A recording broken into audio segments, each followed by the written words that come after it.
À Cuba, ses maisons colorées, ses vieilles voitures, son soleil de plomb, ses cigares et désormais ses sous-marins nucléaires russes. On apprend que des navires de la marine du Kremlin visiteront le port de la Havane dès la semaine prochaine à partir de mercredi. Alors, quels appareils font partie du voyage? Regardez, d'abord, il y a bien sûr des porte-missiles hypersoniques Zircon. Ce qu'on voit, il y a également la frégate Amiral Gorchkov d'ailleurs, le sous-marin nucléaire Kazan, le pétrolier académique Pachine et le remorqueur de sauvetage Nikolai Chiker.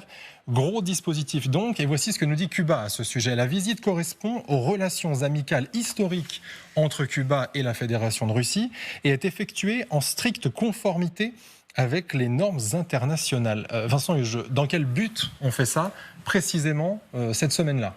Alors, d'abord, souligner un point qui n'est pas, à mon sens, anodin. Il s'agit d'un sous-marin à propulsion nucléaire. Donc, éviter la confusion. Ce n'est pas qu'il est porteur d'armement. D'ailleurs, on précise bien qu'il n'y a pas d'armes nucléaires à l'intérieur de ces engins, de ces appareils. Donc, vous avez effectivement une sorte de flottille, alors qui est quand même relativement modeste. Vous avez donc cette frégate Amiral Gorchkov, qui est, sauf erreur de ma part, celle qui avait été repérée au large des côtes bretonnes il n'y a pas si longtemps. Ensuite, vous avez donc ce sous-marin à propulsion nucléaire Kazan, on vient de le voir, un pétrolier, un remorqueur, etc. Ça nous renvoie évidemment à un épisode historique inoubliable, 1962.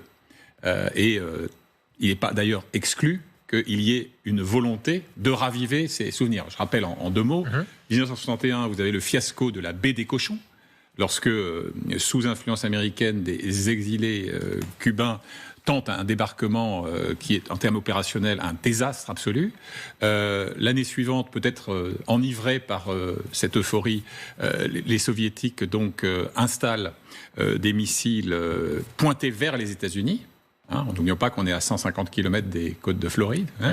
Et puis, vous avez là une épreuve de force qui s'engage, et on considère effectivement que si dans les années 60, on a frôlé à 2 reprises un conflit nucléaire, c'était à Cuba, et ça, on l'oublie trop souvent, mais à la frontière sino-soviétique aussi. 1969. Donc, tout ça se résout par un compromis, c'est-à-dire que les soviétiques qui ne sont pas aperçus, par exemple, que les palmiers cubains ne permettaient pas de dissimuler l'installation de leur rampe, c'est dommage, vont finir par consentir à retirer les vecteurs en question. Et en contrepartie, les Américains consentent à ôter quelques missiles nucléaires déployés en Europe, notamment en Turquie, en Italie.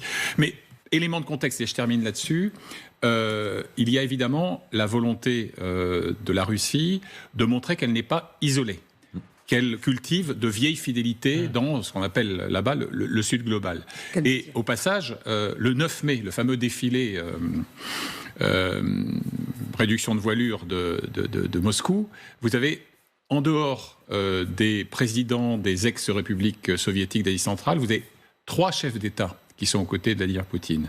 Laos, Guinée-Bissau, Cuba. Et donc le président Miguel Díaz-Canel, le président cubain, va d'ailleurs enchaîner avec une visite officielle, des contrats, etc. Cuba a besoin de la Russie parce que l'île traverse sa pire crise économique des 3 décennies écoulées. Pénurie chronique, inflation démentielle. Et les échanges commerciaux entre les deux pays ont été multipliés par 9 en 2023 par rapport à 2024, notamment sur le registre évidemment de la fourniture d'énergie. Est-ce que Cuba a pour autant envie de se laisser entraîner dans une aventure qui serait une sorte de remake de 62 ? Je ne le crois pas. Est-ce que c'est juste de la provocation alors ? C'est bien, et je confirme les mots de Vincent, c'est parallèle historique, parce que cette mémoire de crise des Caraïbes, elle est très forte même dans la Provence très profonde de la Russie. On dit toujours la crise de Caraïbes, etc. Mais aussi, je voudrais vous donner une autre parallèle, parce que pendant cette crise, vous vous souvenez cette image de Khrouchtchev qui a tapé sur le tribune de Nations Unies en disant que je vais vous montrer, en russe c'est la mer de Kuzma, mais ça veut dire la mer de quelqu'un puissant, ça veut dire quelque chose de grave. Hier, pendant son presse-conférence, Poutine a tapé sur la table en disant que vous êtes... ils sont nous trompés. comme nous sommes stupides, il a frappé quelque chose comme ça. Et moi, je dis, mais il faudrait la continuation. Et aujourd'hui, je vois ce sous-marin qui voyage vers Cuba.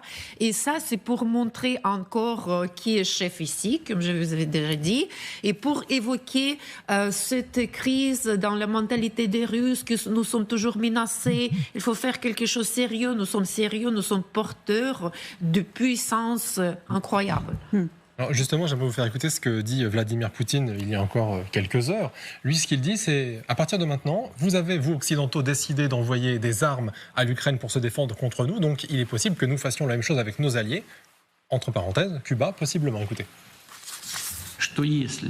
S'ils estiment qu'il est possible de fournir de telles armes à une zone de guerre pour frapper notre territoire et nous créer des problèmes, pourquoi ne pourrions-nous pas, nous aussi, fournir des armes similaires à certaines régions du monde où elles pourraient être utilisées contre des sites sensibles des pays qui agissent contre la Russie ?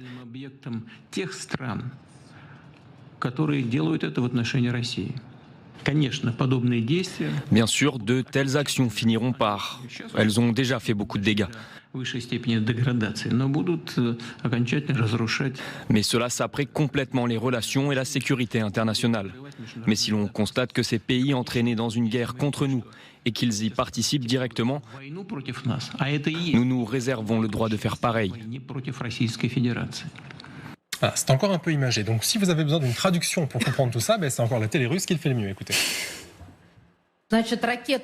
Cela signifie que nous pourrions mettre nos missiles à Cuba, au Mexique, et apporter notre soutien à tous les anti-américains du monde, ainsi que des armes aux outils dès maintenant. C'est tout ce que nous pouvons faire sans entrer dans une guerre nucléaire. Rien d'autre n'a fonctionné ces derniers temps.